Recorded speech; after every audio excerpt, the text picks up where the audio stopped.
Sama Lukonde, président du Sénat, vient de boucler sa mission de suivi de la matérialisation de la résolution 2773 des Nations Unies à Paris et Bruxelles.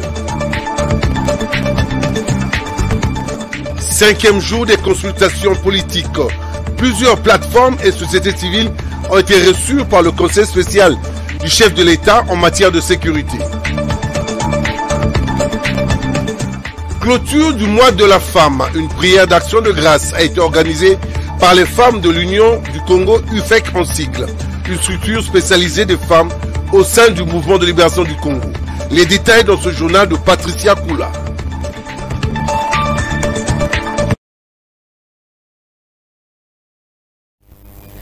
À tous et à toutes, bonsoir et bienvenue à la grande session d'information sur les antennes de Kanakin Télévision. Ouvrons cette édition du journal par cette nouvelle. Le président de la République, Félix-Antoine Tshisekedi Tshilombo, a présidé à la Cité de l'Union africaine la 37e réunion du Conseil de ministres. Suivi un extrait du compte rendu lu par le ministre de la Communication et Médias et porte-parole du gouvernement, Patrick Mouyaya. Compte rendu de la 37e réunion du Conseil de ministres. Le président de la République, chef de l'État, Félix-Antoine Tshisekedi Tshilombo, a présidé ce vendredi 28 mars 2025 à la Cité de l'Union africaine, la 37e réunion du Conseil de ministres. 5 points étaient inscrits à l'ordre du jour, à savoir 1. Communication de son Excellence Monsieur le Président de la République. 2. Points d'information. 3. Approbation d'un relevé des décisions du Conseil de ministres.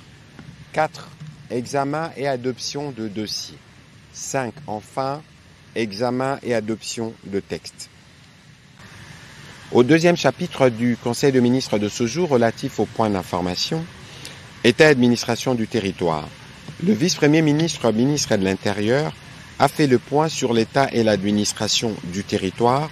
L'état d'esprit de la population a été marqué cette semaine par des commentaires au sujet des consultations menées par les conseillers spéciaux du chef de l'État en matière de sécurité. Sur le plan sécuritaire, le vice-premier ministre a fait état de 73 cas d'assassinats et d'exécutions sommaires, plus de 112 cas de torture corporelle dans les zones sous occupation étrangère. À cela s'ajoutent des cas de disparitions, des recrutements forcés des jeunes, parmi eux les enfants, des viols ainsi que la mise en place d'une administration parallèle. Le vice-premier ministre, ministre de l'Intérieur, a terminé son rapport en présentant au Conseil les détails aussi bien sur la question de la criminalité urbaine, celle des catastrophes et sinistres ainsi que celles liées à nos frontières. Il a été complété sur ces chapitres par le vice-premier ministre, ministre de la Défense nationale, qui a indiqué entre autres, contrairement à la communication du 22 mars 2005 annonçant les cessez-le-feu unilatéral et son redéploiement hors du territoire de Walikale, les RDF M23 ont continué à renforcer les positions de leurs troupes en hommes et en matériel et à attaquer les positions des forces armées comme c'était le cas non seulement à Walikale mais aussi à Mulamba et Bulungu et dans les territoires de Walungu en Sud Kivu. Face à cette situation, la détermination de forces armées de la République démocratique du Congo reste sans faille pour assurer la défense de la patrie. Annoncé au sommaire, le président du Sénat congolais, Jean-Michel Samba Lukonde, a achevé avec succès la mission de suivi de la matérialisation de la résolution 2773 des Nations Unies des sanctions contre le Rwanda à Paris et à Bruxelles. Le détail dans cet élément de Gilles Boulembe. La délégation du Sénat de la République démocratique du Congo, conduite par son président Jean-Michel Sama Lukonde, a bouclé avec succès sa mission de suivi de la matérialisation de la résolution 2773 des Nations Unies et des sanctions contre le Rwanda et ses supplétifs du M23 en Europe. Ces périples s'inscrivent dans le cadre de la diplomatie parlementaire qui a conduit les sénateurs congolais tour à tour à Paris en France et à Bruxelles en Belgique. Au cours de cette mission, des rencontres de haut niveau ont eu lieu sous l'angle du lobbying et des sensibilisations pour la concrétisation de la résolution 2773 du Conseil de sécurité des Nations Unies et des sanctions prises par l'Union européenne contre le Rwanda et ses supplétifs du M23 AFC. La députée européenne et coprésidente de la délégation Afrique-Europe, Hilde Votmans, a rassuré du soutien de l'Union européenne à la République démocratique du Congo. Pour la sénatrice belge d'origine congolaise, Marie-Claire Mvumbi, c'est la première fois en 30 ans que la Belgique a une position aussi ferme et claire. S'exprimant à la presse au terme de cette mission, le président du Sénat est revenu sur les grandes lignes de ce périple de haute portée diplomatique aux côtés des efforts qui ne cessent de fournir le président de la République Félix Antoine Tshilombo Tshisekedi. Avec toutes ces personnalités de haut niveau, il y a eu un moment d'échange de cadeaux, que ce soit au Parlement européen qu'au Sénat belge. Le président du Sénat belge a remis à son homologue congolais un marteau de commandement pour présider le débat au Sénat. Dans le reste de l'actualité, sachez également que le rapporteur de l'Assemblée nationale, le professeur Jacques Njoli, a échangé avec le directeur général du Bureau central de coordination BSECO en sigle sur le développement de la Tchouapa. À lui détail dans cet élément, Sénéchal Boulembe. Depuis le découpage territorial de 2015, la province de la Tchouapa peine à décoller à cause d'énormes défis auxquels elle fait face. C'est dans le souci du développement de la Tchouapa que les élus de cette province se sont engagés à mener des plaidoyers auprès des autorités compétentes. Aujourd'hui, les cris des représentants de la Tchouapa viennent enfin de transpercer la boucle auditive de personnalités politiques de bonne volonté. Voilà qui justifie l'audience que le rapporteur de l'Assemblée nationale, le professeur Jacques Njoli Sengekeli, a accordé ce vendredi 28 mars 2025 au directeur général du BSECO, Bureau central de coordination, Jean-Mabi Moulumba, en présence du caucus des députés nationaux de la province de la Tchouapa. Au terme de cette rencontre, le président du caucus, Célestin Ingelemba, a expliqué pourquoi les élus de la Tchouapa doivent être informés sur tout ce qui concerne leur province et associés à tout projet ou toute initiative visant le développement de leur entité territoriale. La Tchouapa se recherche et s'il y a des ressources de l'État congolais qui sont orientées pour la Tchouapa, nous devons avoir des informations parce que la Tchouapa a besoin d'un développement. Et toute recette, toute mobilisation financière qui se fait pour la Tchouapa doit être vue et contrôlée pour que les résultats soient escomptés. Et puis nous avons vu le directeur de BSECO qui certainement aussi, je dis, il a une question écrite adressée à lui et je pense que nous allons aussi attendre sa réponse de façon officielle. Le directeur général du BSECO s'est dit satisfait de ces échanges qui entrent dans le cadre de l'exercice de redevabilité. Une occasion pour lui de faire part aux membres du caucus du protocole d'accord que le BSECO a signé en 2023 avec la province de la Tchouapa dans le but d'accompagner les autorités gouvernementales dans la modernisation et la réhabilitation des infrastructures. L'occasion faisant les larrons, Jean-Mabi Moulumba a sollicité l'appui des élus nationaux membres du caucus de la Tchouapa pour le suivi et le succès de tous ces travaux dans leur exécution. Signalons que la population de cette province compte palper du doigt les différentes réalisations de ces projets, même ceux dans le cadre du PEDEL 145 territoires, programme pour le développement local de 145 territoires. Restons toujours à l'Assemblée nationale pour vous informer cette fois-ci que les élèves du complexe scolaire Saint-François de Salle de Kitambo ont visité le siège de la Chambre basse du Parlement sous la conduite de Jacques Njoli et rapporteur de cette institution. Regardez. Cette visite avait pour but de faire connaître aux élèves le fonctionnement de l'Assemblée nationale et le rôle des députés nationaux, à savoir voter les lois et effectuer les contrôles parlementaires. Le porte-parole de la Chambre basse du Parlement, le professeur Jacques Njoli, a interrogé ses hôtes sur les rôles des députés nationaux. Quelques élèves ont répondu correctement. À leur tour, les élèves de cette école privée catholique ont soumis auprès du rapporteur de l'Assemblée nationale les doléances de la population de cette partie de la capitale, notamment le manque d'eau potable et d'énergie électrique, l'absence d'infrastructures, l'insalubrité criante, le banditisme urbain communément appelé Koulouna. Présent lors de cette visite, l'honorable Paul Gaspard Ngondankoy et Gary Sakata ont pour leur part expliqué à ses élèves la façon dont ils doivent assainir leur environnement.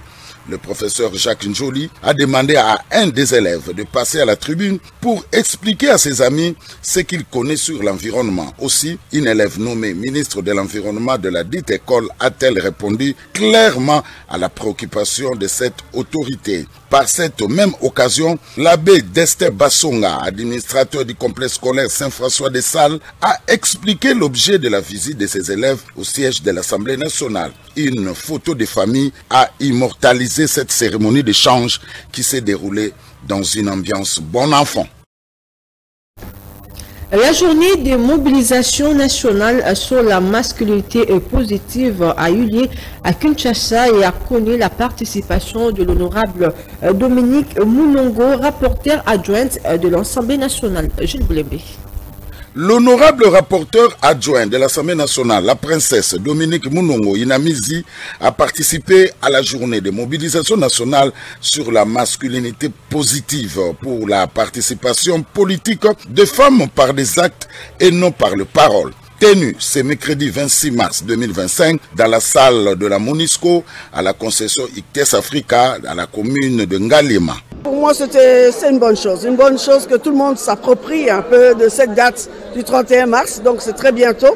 Et donc nous serons là pour encourager les hommes, nos collègues parlementaires, pour qu'ils viennent nombreux signer cette déclaration et encourager les femmes qu'on soit plus nombreuses, tant à l'Assemblée, tant au gouvernement, tant dans toutes les instances de prise de décision de la RDC. C'est une bonne chose. Initiée par le ministre du Genre, Famille et Enfants, cette activité avait pour objectif d'appuyer une initiative concrète portée par les hommes décideurs du Parlement et des chefs de partis politiques à s'engager sur les réformes de la loi électorale en vue d'améliorer la représentativité de femmes. Le ministre de la Communication et Médias, Patrick Mouyaya, a participé à la conférence de femmes à business organisée par l'ASBEL Soki Oyebikin bien le vendredi 28 mars 2025 à Silikin Village. Je le voulais nous en déplacer. Aux côtés des autres intervenants, le ministre Mouyaya a exhorté les femmes présentes dans cet amphithéâtre à s'engager dans l'entrepreneuriat pour contribuer au développement de la République démocratique du Congo. Il a rappelé à ces dernières que le mois de mars n'est pas seulement un mois de célébration des droits de femmes, mais également un mois où il faut échanger et discuter des problématiques de la femme et des défis auxquels elle doit faire face. Parce que les femmes, à certains moments, elles s'énervent. Bon, parce qu'il y a d'autres bonheurs qu'il faut construire, la maternité, etc. Mais l'idée, c'est de se dire que ni la maternité, ni les mariages ne doivent être de frein à celle que vous devez devenir, à celle que vous devez apporter comme contribution dans l'émergence de la société. Bon, maintenant, pour terminer, nous avons lancé avec une femme d'ailleurs, la première ministre de la campagne congolaise Téléma. Mais pourquoi nous avons lancé la campagne congolaise Téléma? Parce que je suis sûr, je regarde dans la salle, je crois qu'il y a des jeunes qui ont moins de 30 ans ici. Ceux qui ont moins de 30 ans, depuis qu'ils sont nés, ce pays est en guerre. Depuis qu'ils sont nés, ce pays connaît des moments d'instabilité. Alors, on peut les mettre d'accord avec le président du CPI, on peut les mettre d'accord avec le premier ministre Judith Sulivan, mais on ne peut jamais accepter qu'elle est rwandais. Pense qu'ils peuvent occuper le terrain. On ne peut jamais accepter que les traîtres qui sont parmi nous contribuent et soient pour responsables de la mort des milliers de Congolais. Ayant grandi et étudié grâce au commerce tenu par sa mère, le porte-parole du gouvernement Souminois, Patrick Mouyaya, a reconnu que la femme congolaise contribue quotidiennement et positivement à l'économie congolaise à travers ses différentes initiatives. La consultation politique initiée par le chef de l'État, Félix-Antoine Tshisekedi Tshilombo, poursuit son bonhomme de chemin le vendredi 28 mars 2025, c'était le 5e jour. Par cette occasion que l'ancien Premier ministre Sami Badibanga a été reçu par le conseiller spécial du chef d'État en matière de sécurité en tant que personnalité politique. Juste après, ce fit le tour de la plateforme avait conduit par José Kalala. Marion Mbongo était là pour le compte de Kanakin Télévision. La personnalité politique Samy Badibanga a été reçue par le conseil spécial du chef de l'État en matière de sécurité. Les discussions ont tourné autour du gouvernement d'union nationale. La réaction de Samy Badibanga. Il était important de venir échanger avec le conseiller spécial. Nous sommes dans un moment particulier de notre histoire et vu la gravité de la situation, il était important pour nous de venir et prendre part à cet échange. Nous avons fait remarquer que il faudrait que tout le monde puisse participer à cet échange du fait que la maison brûle. Quand une maison brûle, on ne s'attarde pas à avoir des réunions de famille qui peuvent se tenir aussi, mais on cherche d'abord à éteindre le feu. Juste après, ce fut le tour de la plateforme AV, conduite cette fois-ci par José Kalala. Nous avons tout d'abord réitéré notre confiance et notre soutien au chef de l'État. Comme on peut dire que toute initiative bonne initiée par le chef pour la recherche de la paix ne peut être que soutenue. Et c'est comme ça que AV s'est présenté aujourd'hui pour appuyer le chef de l'État dans cette démarche de la recherche de la cohésion nationale et aussi les discussions pour trouver comment nous pouvons trouver la solution aux problèmes que vit notre pays actuellement à l'est de la République démocratique du Congo. Et pour ça, nous pensons que c'est une bonne démarche et nous appelons aussi tous ceux qui sont encore sceptiques pour venir être dans la démarche que nous sommes en train de mener tous aux côtés du chef de l'État. Reçu l'invitation du conseiller spécial du chef de l'État en matière de sécurité, Désiré Casimir Eberond Kolongeli, et la plateforme AAC a été aussi consultée. Regardez.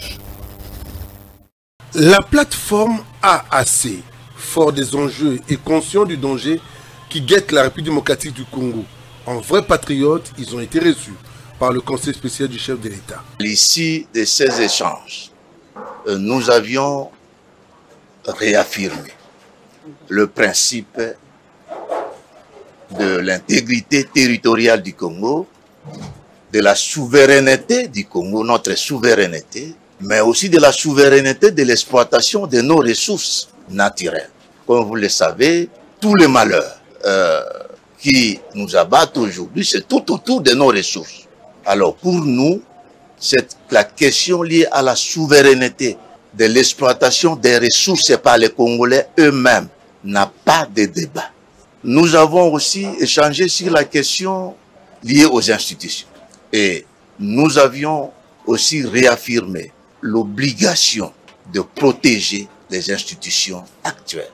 Aucun débat ne peut avoir sur la nature même des institutions. C'est parce que ce sont des institutions légitimes. Il n'y a pas question d'engager des débats tout autour de nos institutions qui sont légitimes. Et nous avons aussi échangé sur des questions liées à la nécessité, en fait, de mettre en place un gouvernement d'union nationale. Et nous avons dit oui à la situation actuelle, où la situation actuelle exige que nous puissions ressouder, réanimer l'unité nationale.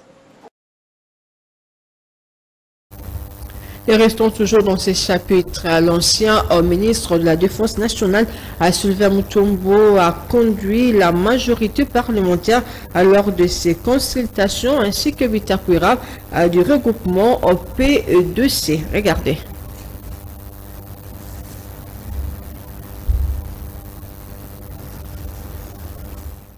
La majorité parlementaire était aussi au rendez-vous, comprenant en son sein 15 regroupements et 15 partis politiques et associations. Cette délégation était conduite par l'ancien ministre de la Défense, Sylvain Mutombo. Nous sommes venus rencontrer les conseillers spéciaux en matière de sécurité du chef de l'État pour discuter sur la problématique de son invitation avec la question liée à la formation du gouvernement de large union nationale.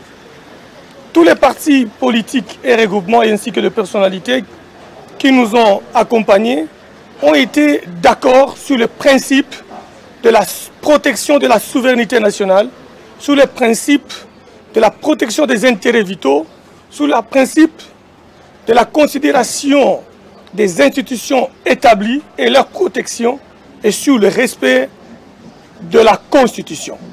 L'homme de ma grand-mère, Bitakwira et Bitika, avec le regroupement PDC, ont aussi été consultés par le conseil spécial du chef de l'État. Mais chez moi, on dit, il y a un proverbe qui dit que là où on veut arracher les dents aux chiens, on éloigne les enfants. La République démocratique du Congo, notre pays, est menacé de partout. Et une partie de son espace est occupée par un pays voisin. Je ne peux pas vous dire combien il tue par jour. Je ne peux pas vous compter ce qu'il pille comme bien et amener de l'autre côté du Rwanda. Et nous avons répondu à cet appel pour qu'on aide le chef de l'État à former ce que j'appellerai aujourd'hui les léopards politiques et diplomatiques pour faire face à la menace. D'abord, libérer les partis occupés et ensuite développer le pays. Nous avons insisté sur le fait que, tout en consultant, mais que nos fronts soient renforcés. Les FARDC, les Wazalendo.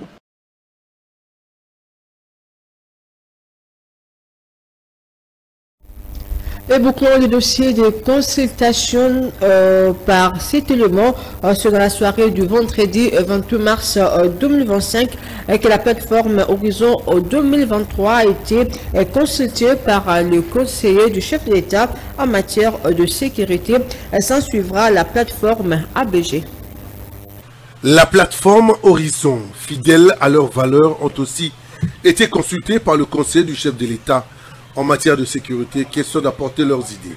Notre présence ici, c'est tout simplement parce que les principes sur lesquels se fondent ces consultations sont des principes républicains et en tant que républicains, nous ne devrions que répondre à l'invitation de ces consultations parce que nous estimons que c'est un rendez-vous avec l'histoire de la République démocratique du Congo qui en ce moment est en proie de l'insécurité, notamment dans sa partie est. Quant aux contributions que nous avons versées à l'attention du président de la République via celui qui porte ces consultations, donc monsieur le conseiller spécial, je voudrais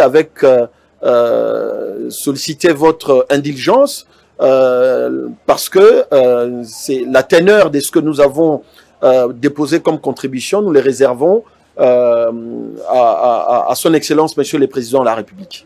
Ensuite, s'en suivra la plateforme ABG.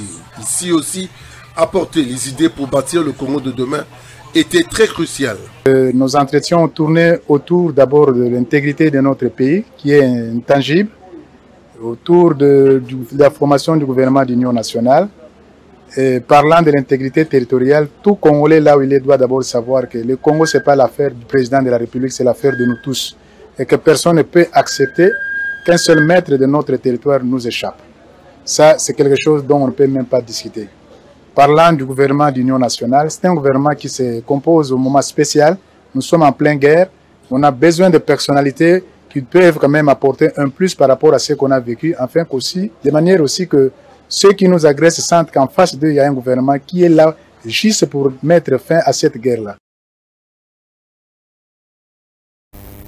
Le service national, sous le leadership de son commandant, le lieutenant général Jean-Pierre Kassongo Kabouik, a transformé une brousse à une cité moderne qui n'a rien à envier au palace de grande ville et 3 villas modernes. Hôpital bien équipé avec des ambulances et pour couronner le tout, une moisson abondante cette saison avec 25 000 tonnes de maïs en cours de récolte. À suivre ces reportages.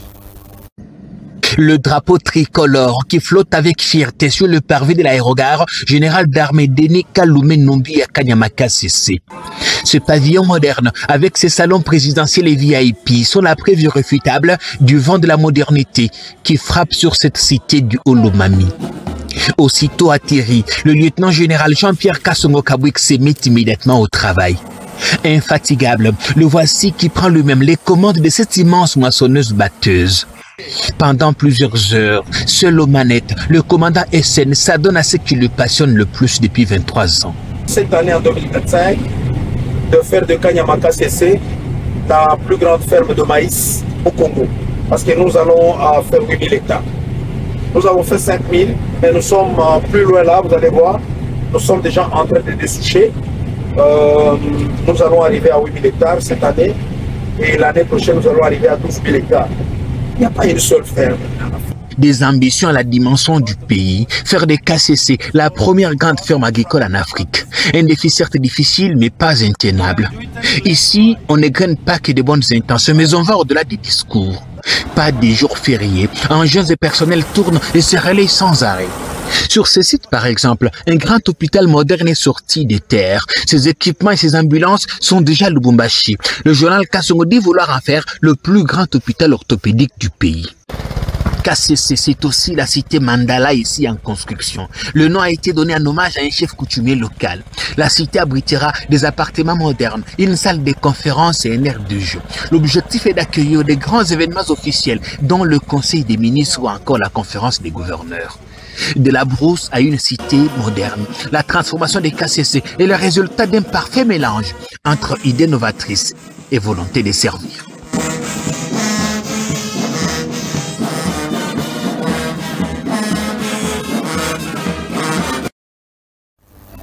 On l'a dit au sommaire, une prière d'action de grâce a été organisée par les femmes de l'Union de femmes du Congo, IFEC en sigle, une structure spécialisée de femmes du mouvement de libération du Congo. C'est pour implorer de pouvoir assister les femmes jeunes filles à l'est de la République démocratique du Congo, victimes de mauvais traitements de l'agresseur rwandais. Ces dames ont exhorté de soutenir le président de la République, Félix-Antoine Tshisekedi Tshilombo, et le VPM Jean-Pierre Bemba Gombo, engagés pour récupérer les zones occupées. Reportage de l'ANOCA. Dans le cadre de la clôture du mois de la femme au mouvement de libération du Congo, l'Union des femmes du Congo IFEC, une structure spécialisée du parti de Jean-Pierre Bemba que préside Madame Anne-Marie Makwebo, a organisé une prière d'action de grâce à l'auteur fédéral du MLC basé à Kasavubu en face du stade des Martyrs, dans le but de soutenir les femmes et les filles victimes de mauvais traitements de tout genre dans les zones occupées à l'est de la RDC par les agresseurs rwandais. En outre, à travers cette prière d'action de grâce, les femmes du MLC ont imploré Dieu de pouvoir accompagner et soutenir le président de la République Félix-Antoine Tshisekedi Tshilombo et le vice-premier ministre, ministre des Transports, voies de communication et des enclavements du territoire national Jean-Pierre Bemba Gombo, qui sont déterminés et bien engagés par le soutien de toute la population à récupérer les zones occupées par les Rwandais de Paul Kagame.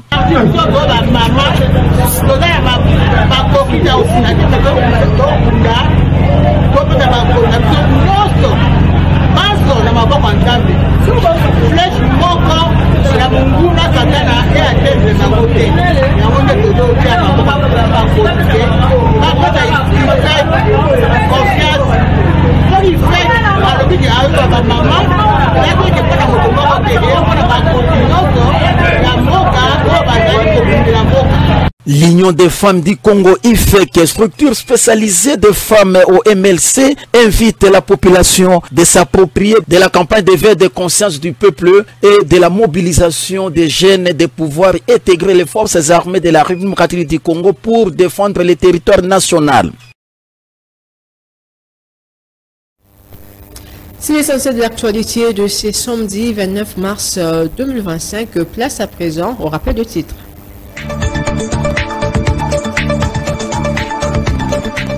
Samalou Kondé, président du Sénat, vient de boucler sa mission de suivi de la matérialisation de la résolution 2773 des Nations Unies à Paris et Bruxelles.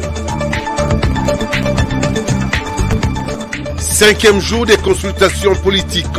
Plusieurs plateformes et sociétés civiles ont été reçues par le Conseil spécial du chef de l'État en matière de sécurité. Clôture du mois de la femme, une prière d'action de grâce a été organisée par les femmes de l'Union du Congo UFEC en cycle. une structure spécialisée des femmes au sein du mouvement de libération du Congo.